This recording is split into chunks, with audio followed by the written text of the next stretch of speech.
Welcome back, Visions fans. Ready Player Will here. Today a very exciting video because we have a new map introduced to Global that has not been seen in either Arena nor Guild Wars in the past. It is the Rundall Castle Gates. Very interesting map to theorycraft about, and so today I'm going to walk high level through some initial thoughts in order to help you better prepare some teams and how you can manage your AI movement and how you can better understand the map overall. Now, I'm going to avoid going into sort of element-specific analyses because of a few reasons. Number one, we're actually in a good place balance-wise at the moment where there's a lot of different elements that are very much viable. Number two, elements, how you min-max them, are very much different across different levels of Guild Wars, so me only talking to one level or not, me making a couple statements about meta, obviously it may not be applicable to a majority of the fan base. And then third, it also really much depends on whether we're talking offense or defense, because there are some comps and elements that really do better on defense than they do on offense and vice versa.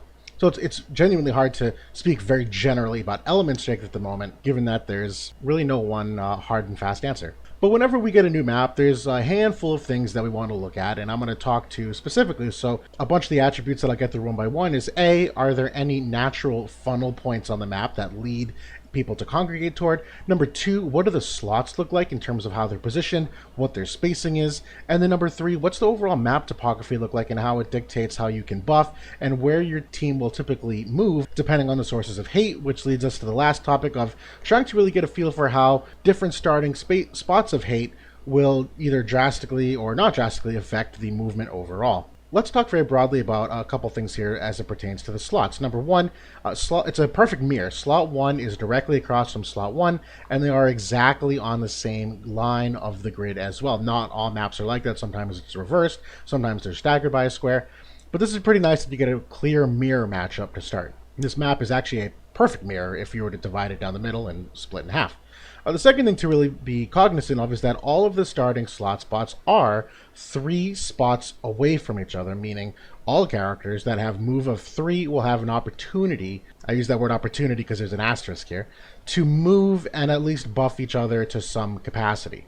The extra wrinkle to that is that the area around them, for the most part, is height 1. There obviously is this slight exception of height 2 right in front of the second slot right there, but for the most part, almost all ability buffs are in play since it is relatively flat ground along this first line. Now this is where we start to get a level deeper. Slot 1 does have some unique characteristics to them that the other ones do not. Namely, they have this very hard topographical barrier separating them that if your character does not have jump of 2, they will not be able to cross over here. They will instead be forced to meander through the map either this way or this way. Which brings us to our first tip, number 1. Characters with jump of 2 will absolutely thrive in this first slot for a couple reasons. Number 1, it obviously, as we just mentioned, gives them the opportunity to buff that character next to them. But number 2, it will also give them a much easier time traversing straight ahead this way, where if you also notice, there is a very hard line here that separates a height of 2 to a height of 4. So the fact that they can surpass that means that as they move forward, they can move forward a variety of ways. So it might sound small, but sometimes that one extra square really does matter. Which segues into another conversation about funnel points and where the team fights generally happen. Now this map is basically divided into a top third and a bottom 2/3, and the reason for that is this very hard topographical barrier here, where majority of characters that don't have that jump advantage will start off and remain here a little bit longer than their counterparts down below. That's no surprise. So it is important for that character in slot 1 to be able to be somewhat self-sustainable because they won't be able to group up with their teammates as fast as the others. Now, as these characters move toward each other and congregate toward the middle, there really aren't any hard and fast choke points. The only one you might run into is if characters get a little bit bunched up here along the impenetrable part of the map where sometimes you might get stuck in this little corridor. But just speaking briefly on that, there are obviously these white squares here which you cannot pass through. I believe you can do magic attacks to them, but anything that requires line of sight, you cannot shoot through them otherwise. But back to the topic of the funneling, I've also yet to see an instance where this one slot is a very hard barrier for people to potentially pass through. I don't typically see characters end up getting stuck here. It obviously happens, it's just not a majority of the time. And once characters do get toward the middle, if you haven't already noticed, this entire middle area is all one height of 4. It's a giant arena style, flat open space for anything to happen. For those of you that are using calculators, height 2 is a very good passive because height 4 is divisible by 2. Also, characters that do AoE attacks definitely have some more forgiveness and flexibility here to do damage across a wide area, particularly even reaching this back row where it is only a height difference of 1 from these 4 to 3 spots, so they can still likely hit a lot of characters that are not even in that flat area yet. But on the other side, conversely, AoE resistance is obviously a really strong premium here too. To be fair, it is on every map, that's not really unique here, but this definitely a little more so than others just because of how wide and flat everything is. Now, when it comes to starting hate, begs the question, is there a spot where a tank in slot 3 has a drastically different effect on the enemy movement than a tank in slot 1?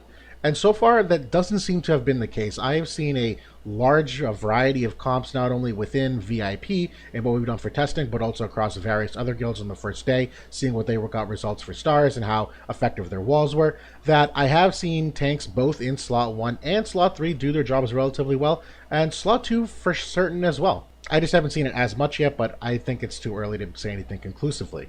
And there's obviously a couple different reasons for that. You know, we were just talking earlier that if you have a little more isolated of a matchup here in the top third, a tank obviously is a kind of character that will probably last the longest, just given their innate durability, so that they will do well, kind of segregated for an extra turn or two from their teammates. But on the other side, tanks obviously also do really well when you can give them buffs. So if you have a teammate here that can apply a very strong buff to a tank, they're obviously going to be a lot stronger together as two than a tank might be by themselves. So it really works both ways. It's more matchup specific. And then the last point I want to make is related to the map bonus this week, where, again, I'm not going to really talk necessarily about elemental strengths, but this is something to obviously still keep in mind, that wind units do get a pretty massive bonus of 20% agility. That's higher than what they would get on a vision card, and 20% HP, so they do get a little extra durability as well. Speaking independently of the elements, the agility of 20% is one that you really do need to watch out for, though. We are in a phase of the game where there are a variety of different elements that can very easily reach agility levels anywhere from 105 to 117 pretty consistently and pretty easily. So comps that are a little bit on the slower side, just speaking balance-wise, are going to struggle, relatively speaking, regardless of the element. That even on a map that's a little more spaced out, where you're not going to get baited by an enemy moving forward on a first and very likely second turn, agility still really matters because it obviously impacts how many buffs you can get off, how many turns you get overall in a prolonged fight, where we're seeing a lot of sustain nowadays with a variety of different ways to replenish HP, courage, mitigation, things of that nature. But overall, this is a really fun map to play with. Just as a little fun tip that I think many of you would probably get a lot of benefit from in terms of opening rotation, I think a really strong one to play with from a majority of comps is to make sure that you have your unit in this slot 1 have a jump of 2, and have them be the fastest or second fastest character, with the intention that they will move toward their slot 2 to use a buff, and then have slot 3 be the first or second fastest as well to do the same, with your slot 2 person being the slowest. And the idea being that once these characters are together here, that slot 2 person can buff all 3 of them together,